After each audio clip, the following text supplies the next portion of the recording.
Jayson Tatum on the floor. Pours in just with the step back three, and yet you got a $20 million center in Luke Cornett. Jaylen Brown, full court sprint, fast break, dunk, crowds lit. Derek White with the lockdown D.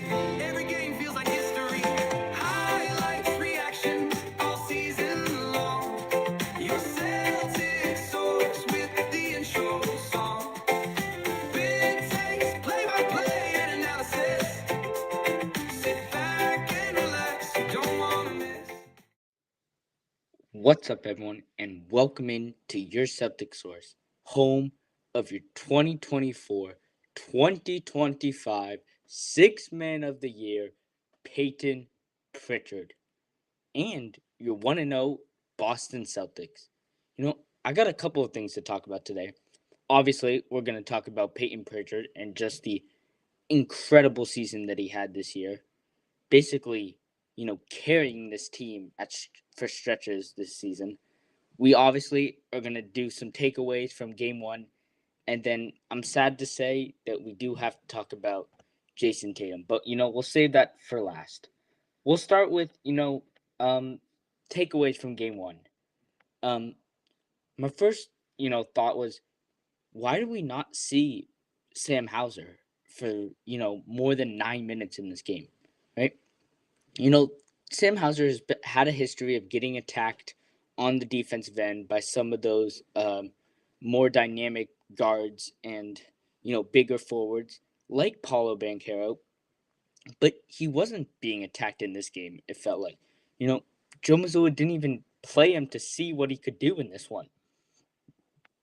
He took one shot, he missed it, but he had 3 rebounds and was a +9 in those 9 minutes as well, right? Like, did Joe Mazzulla think that as the game went on, Paulo Banchero would start to attack Sam Hauser, right?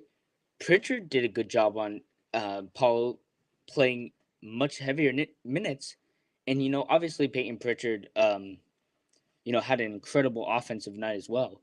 But like Sam Hauser, I think is a better defender than Payton Pritchard. Yes, Payton Pritchard can get into someone's handle and make it difficult for guards, but Sam Hauser is a much bigger guy, standing up against some of those like physical guys that like to just pound the paint and bully their way to the basket. So, I was confused why Sam Hauser just, doesn't play. Like, I think he's gonna play in game 2, but if is this really a series where we're not even gonna get Sam Hauser? Because if we don't get Sam Hauser in this series, we're not gonna get him in any series because it's only gonna get worse for him. Going against a dynamic guard, in round 2, or even Donovan Mitchell and whoever in round 3. But Payton Pritchard, right? Speaking of Payton Pritchard, 6th Man of the Year, Payton Pritchard, hasn't played well against the Magic this season, right? I think it's, their defense that has been the problem for him, especially when he's been really the only ball handler at times on the court, um, especially in that last game, right, where the starters don't play and Pritchard's really the only guy that can provide any sort of offense, right? In other games, right, he's able to live off of guys like Jayson Tatum, Jaylen Brown, Derek White, and be a much better, spot up shooter, and just wait for the ball to come to him. But when so much attention is on him, it's going to be hard for him to make plays because he's going to be the one that the defense is going to go after. That's why he wasn't good in that Magic game towards the end of the season. But with so much attention on Derek White in this game, understandably, I mean, Derek White dropped like 30 points in, I believe he played just 25 minutes. I'm going to check that. He played. Derek White played. 36 minutes. So Derek White plays, I think, a team high 36. Nope, Jayson Tatum plays 40. Never mind. So Derek White plays 36 minutes, has 30 points. He was also fantastic. With the boards as well. 4 rebounds, 2 assists for him. 2 blocks as well. He was fantastic on the defense end. But Derek White, you know, allowed Prichard to sit in the corner because the Magic might have one or two guards for Jayson Tatum, Derek White, maybe even a third that they can put.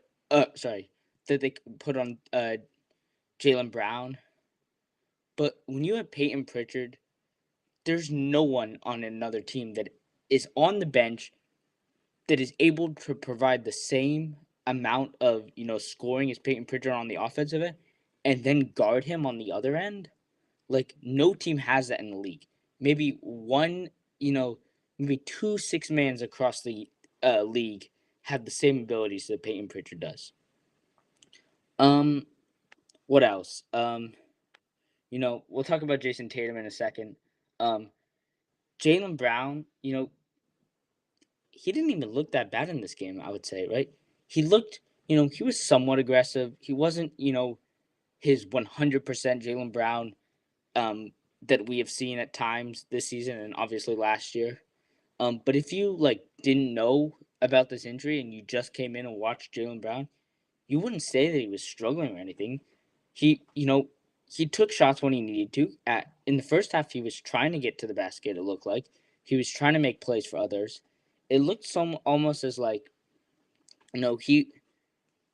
There have been games this season where you could tell he just did not have the energy, the aggressiveness to go in and bully his way to the basket. And in this one, he didn't get the same amount of shots with other guys having the nights they were having. But when he did get it, he did take advantage of it, bullying his way, making plays with off of both feet, which is good to see. What else? Luke Cornett, he had a night very much like Sam Hauser. He had a great putback dunk off of I think it was a Jayson Tatum miss.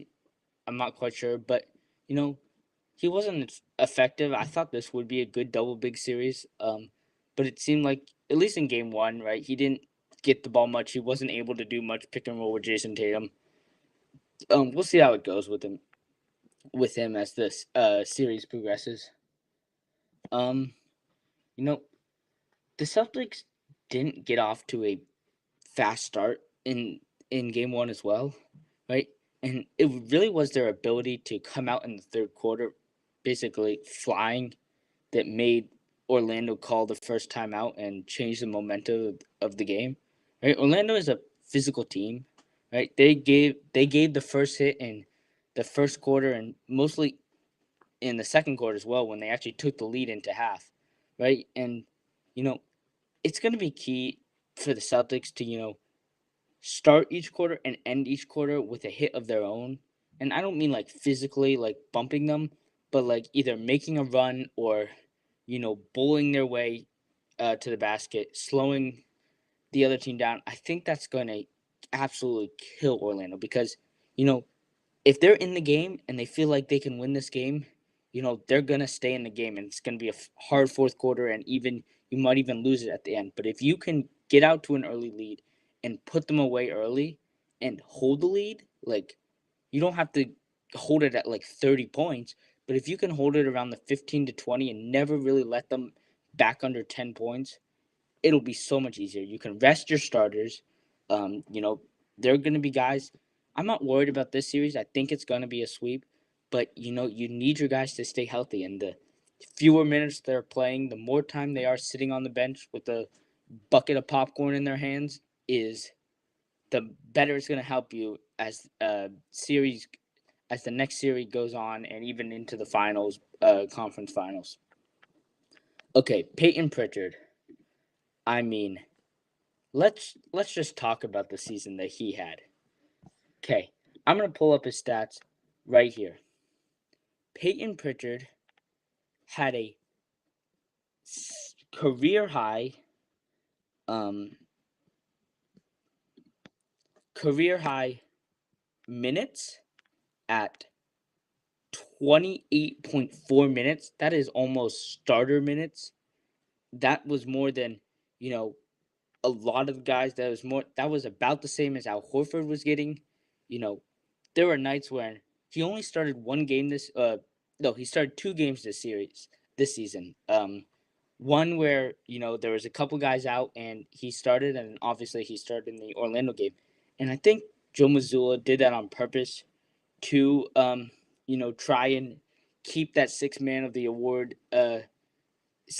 year award intact, right? I think Joe Mazzulla was doing him a favor by keeping him on the bench because all his stats count up for that instead of some being in a starter role.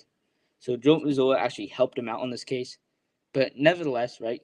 He shoots 39. No, he shoots 40.7% from three on 7.8 attempts, which is up over 3 shots per game from three than last season when he shot just 4.7. What else? 3.8 rebounds, 1.3 offensive rebounds. I mean, he was fantastic on the boards this season, giving the Celtics second chance points, making things happen. Just unbelievable. He had .2 blocks as well. I mean, it's not really that much, but like still for a guy that size to be getting, you know, what did he have? He had a total of 36 blocks this season, 14 blocks this season, which was over double from last year when he just had 6. Other stats, he had 1 turnover per game, and that's more than last year. But obviously, that when you're playing over twice the amount of minutes as you were the season before, that turnover rate should be going a lot higher, and it only went up 0.3 points. So just a season that without him, this team could have lost 10 more games. I think there were times where he just came in and changed the whole momentum of the game. Took them from a struggling first quarter. He comes in and he just when he leaves the game to go take his rest, the Celtics are up 10 after either being down or even tied.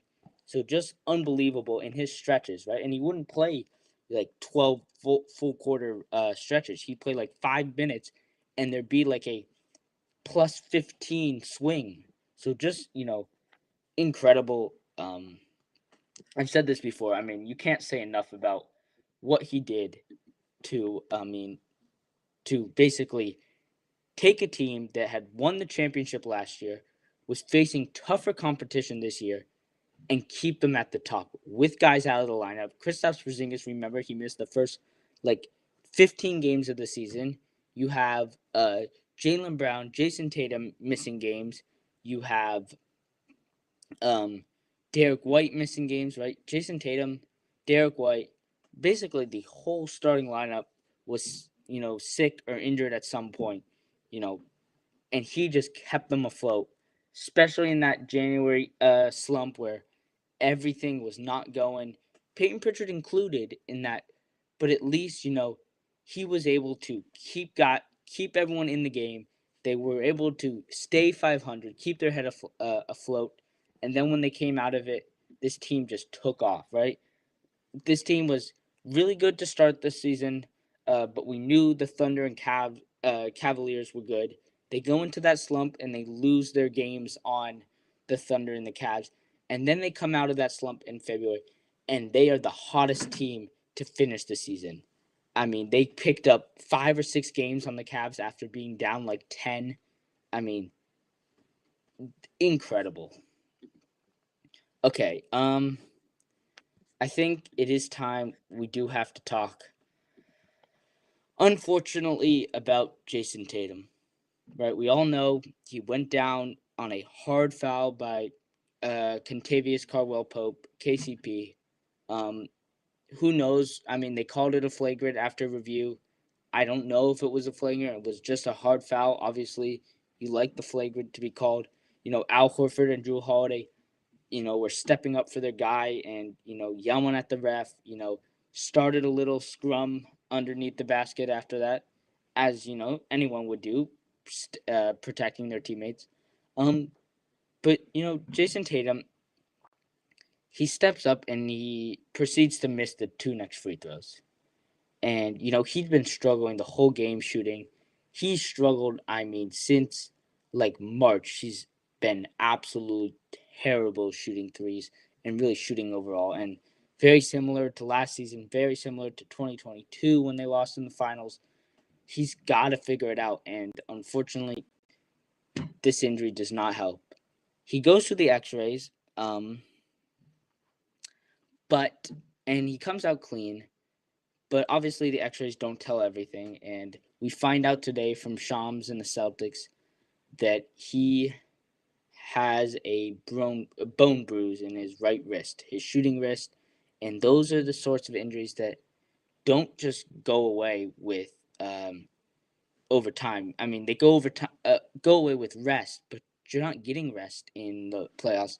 Obviously, it's nice that they have 3 days off here, but going forward, it's just going to be, a game, then a day off, then a game. You're not going to get time to rest. And, this team's going to be fine in the first round. This team's probably going to be fine in the second round. But when you get into the conference finals and the finals, can you win with a 50% Jaylen Brown and, a 75% Jayson Tatum who's not shooting? And obviously, Jayson Tatum does a lot of great other things, rebounding, playmaking. If he's going to take, three less threes a game because of this injury, that might actually help the team, because he's going to be, looking to get other guys involved. He's going to be taking more reliable shots than these, pull-up threes. And they haven't really been pull-up threes. They've actually been wide-open threes. He just cannot get them to fall. But anyway, I would say, Jayson Tatum, he's doubtful for this next game. And, I would sit him. Give him the 5 days off till Friday. Give him that time to rest his wrist. Don't put pressure on it, because he's already been terrible shooting. It's only going to get worse with him. And it was funny because after missing those 2 free throws, he actually makes a three, his first three of the game. And it's interesting why he's struggling before, and then afterwards he makes his shots, or his three. Obviously, he was making some fadeaways, but we have to give him the time now, because it's only going to get worse. But yeah, that's all I got. We'll keep an eye for Jayson Tatum. Hopefully, he's doubtful for this game on Wednesday, tomorrow, and I'm thinking they should probably sit him. Let him go Friday. Hopefully we see him Friday. Play him less minutes. Hopefully, other guys can step up like Payton Pritchard and Derek White did in game 1. But yeah, please like and subscribe. Follow on social media. We will be back tomorrow for a post-game live reaction right after the game. So make sure to check that out. Follow me on social media. And until next time, go Celtics. It's over. Time to say it again, Boston. Anything's possible. Banner number 18 has been secured.